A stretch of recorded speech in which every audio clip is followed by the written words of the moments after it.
Memory transcription subject. Slanik, Venlil Space Corps. Date. Standardized human time. October 18th, 2136. Marcel leaned over the destroyer's railing, allowing the salt water to splash his face.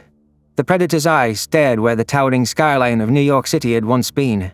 His loved ones were in one of the nearby bunkers, perhaps buried beneath a mountain of rubble. The human resolved to search for Nulia and Lucy, but I feared his reaction if they weren't found alive. The American military sent most available service members to the remnants of its largest city once the environment was deemed safe. Rescue prospects weren't promising for the main hubs, so efforts would be focused on the city outskirts. With the traditional naval ports and space docking sites pulverized, the boat would allow alien visitors to touch down. My skin crawled at the thought of the Arks landing on Earth. I remembered what the Greys had done on the bombed-out cradle. It terrified me that they might get a taste for human flesh. What if the survivors like Marcel were rounded up into a cattle ship? The thought of him being caged or tortured again filled me with despair. Minutes from now, those monsters were going to be walking onto this very deck. I couldn't stop focusing on that image. Every instinct compelled me to hurl myself overboard. The Terrans were in no condition to protect me. I didn't believe for a second that those emotionless predators were genuinely here to help. The red-haired human studied his reflection in the water. Shit. Do you remember the first time we chatted online, Slanik? You said hello. I sat at my keyboard for 2 hours trying to envision your true intent, I muttered. I was terrified to talk to a predator. Wait, that's why you didn't answer right away. I mean, I was nervous too, but more about fucking up first contact. Mars, all I could think was, what have I done? After several bouts of crying, multiple drafted messages to Republic Emergency Services to drop out of the program. You asked me with no context or greeting what I saw when I looked in the mirror. Marcel didn't finish the anecdote, instead tilting his head in consideration. At the time, the human answered, A mouth, a nose, 2 eyes and ears. I'd be concerned if that changed. The horrors of my imagination evaporated with laughter. I felt guilty that I had been so preoccupied with his appearance in the beginning. The worry creases on his forehead aged him by a decade, as did the blemish of the scars on his cheek. By comparison, my friend's paralyzing gaze had been full of life with that snarl he couldn't contain. I wanted to remember the humans as that optimistic race, affectionate and carefree. Whatever compromises our beloved predators had to make, I wouldn't let them change my perspective. I see a survivor. Swallowing my nerves, I propped myself over the railing. My grey fur was a matted mess, and my slender ears were pinned in terror. Two of them, actually. Please, don't let the Axer eat me. He ruffled the stray tuft on my head. I'm scared too, buddy. I have nightmares about them eating that immobilized Gajid. Then eating you or Nulia. Is it wrong to admit that? No. Your feelings are important too. You're just really good at acting strong. Key word. Acting. An angular craft rocketed down from the cloud cover, and I squeezed my tail around the human's wrist. The curvature of the ship's belly suggested it was stocked with missiles. It was brimming with weaponry from every angle.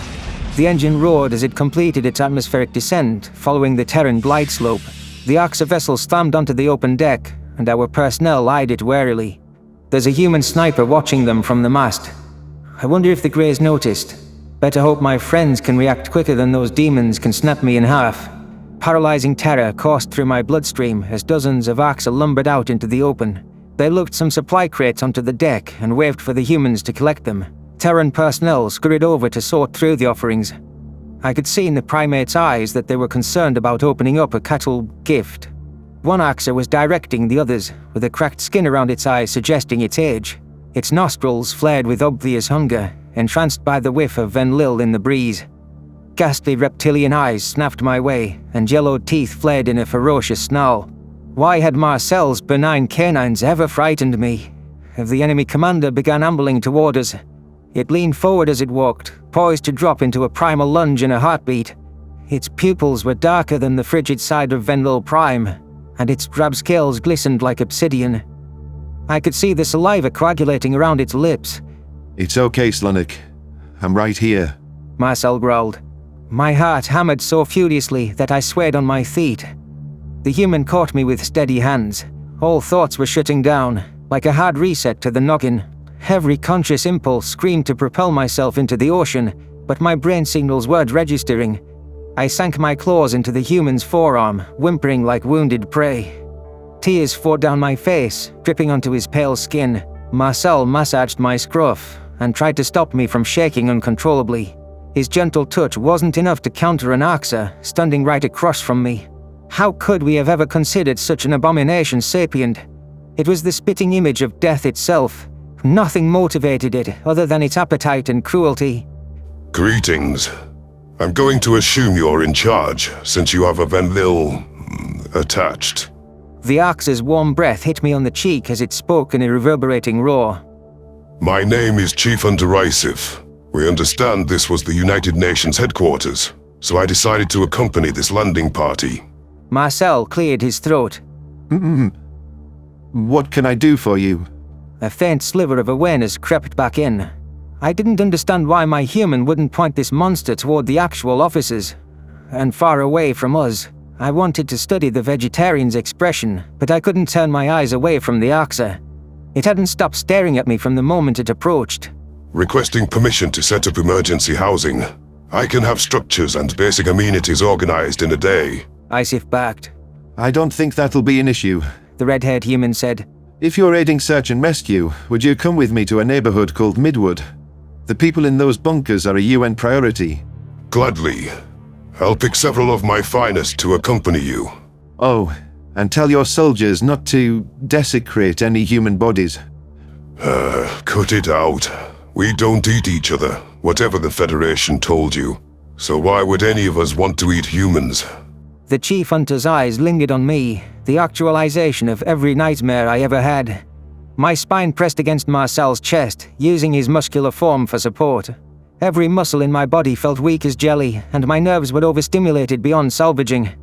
I wanted to crawl under a rock and never show my face again. The Arxer sighed, slinking off with a swish of its tail. It conversed with some Terran personnel for a moment, then issued emphatic orders. Several Greys filed into a human helicopter, a strange aircraft that had twin blades on its roof. The racket stung my ears as the propeller revved to life. Okay, I don't expect you to come with me, Slanik. Marcel released a forceful exhale and set me back on my paws. But getting to my family can't wait. I have to know. So you're hitching a ride with the child-eating predators? What will Nulia think if she's alive? I spat. You just said you have nightmares about those things devouring her. Using the Arxer will get me there quickest. I'm sorry. There's no line I won't cross. I have nothing to live for without them. What about me? I care about you. After what we've been through together. Don't make this about you, buddy. I get why Sovlin losing his family broke him now. If they're dead, so am I. Marcel, please. Go home, Slanik. I hope you succeed in all your future aspirations.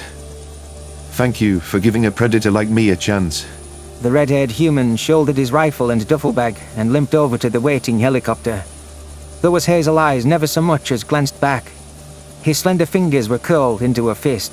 Recollections of my predator, starving and beaten, darted through my mind. I could see those same hands pressed up against the glass as he reached out with the last of his strength. Marcel tried to protect me in his final moments too, through unimaginable pain. I can't let him throw his life away. I remembered how helpless I felt, watching the vegetarian held at gunpoint. The pain in his eyes had been like glass shards in my heart. The thought of never speaking to him again, and learning that the Arxer chopped him up into little pieces. It filled me with the same despair. How did my Terran friend expect me to abandon him to a senseless fate? Riding along on this suicide misadventure was out of the question, though. Marcel wasn't engaged in proper thinking right now. He needed someone to drill some sense into him. Humans were significantly weaker than the Arxer, so he'd be helpless when they ambushed him. Damn you! I scampered after the hobbling human who was only a few paces from the chopper.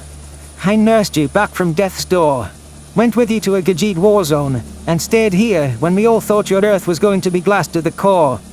Marcel clambered up into the chopper. You've done enough. Go away, Slanik. Get lost. And go home like none of this happened. I'm telling you as your friend not to do this. I need you safe and alive. And I don't care if that's making this about me. I bounded at the last several steps and held myself at the human's leg in desperation. My hind legs scrabbled for traction on the floor. I struggled with all my might to pull the bulky predator off the helicopter.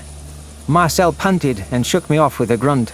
The AXA passengers watched with amusement. The human set his supplies on an empty seat adjacent to the cockpit. Chief Hunter Isif was ordering the Terran pilot he'd borrowed to take off.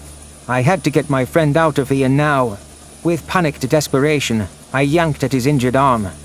Marcel could forgive me for the pain that caused later.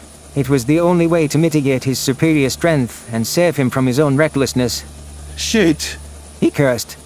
Get the fuck off me! The vegetarian's eyes dilated with frustration, and his cheeks turned that flushed shade of red that unnerved me, his teeth bared with obvious hostility. That was no human smile causing his jaw to tremble. I wasn't about to be scared away by growling, even if it made my throat go dry. He was never going to hurt me. Marcel pried my claws off him with predatory strength. His typical gentleness was gone. I mewed in protest, but the human clenched his fingers into my scruff. He carried me toward the exit in cold silence and seemed ready to toss me outside. My legs flailed about in desperation, but the struggling didn't have much effect. The helicopter rose the first few feet off the ground. Chief Hunter Isif retreated from the cockpit and darted between Marcel and the exit. The AXA commander slid the door shut, sealing off the escape route for both of us. Its eyes widened in confusion as it noticed me dangling like a pup from the human's hands. Take a seat. There's room for you and the animal. It snarled. Per the map overlay, this should be a short ride. The aircraft was ascending rapidly, now above the mast in altitude. My heart sank in my chest, compounded by sheer panic. Jumping from this height would be suicide, though it might be better than being turned into cattle. Not only had I failed to get Marcel away from these monsters, but I had ended up escapeless with him. The red-haired human adjusted his grip, bringing me into the normal carrying position. I burrowed my head against his shirt, and he patted me with a sigh. Isif watched with keen interest as the Terran settled into his chosen seat. The vegetarian placed my shaking body on his lap and turned my chin toward the window with a delicate push. I was certain the other AXA were gaping at us and salivating at the flesh on my skeleton. My hope was that my presence would stop the Grace from eating Marcel. Van Lille were a juicier target after all. That didn't lessen the dread in my heart. There was nothing worse than being trapped hundreds of feet above the ground with feral carnivores.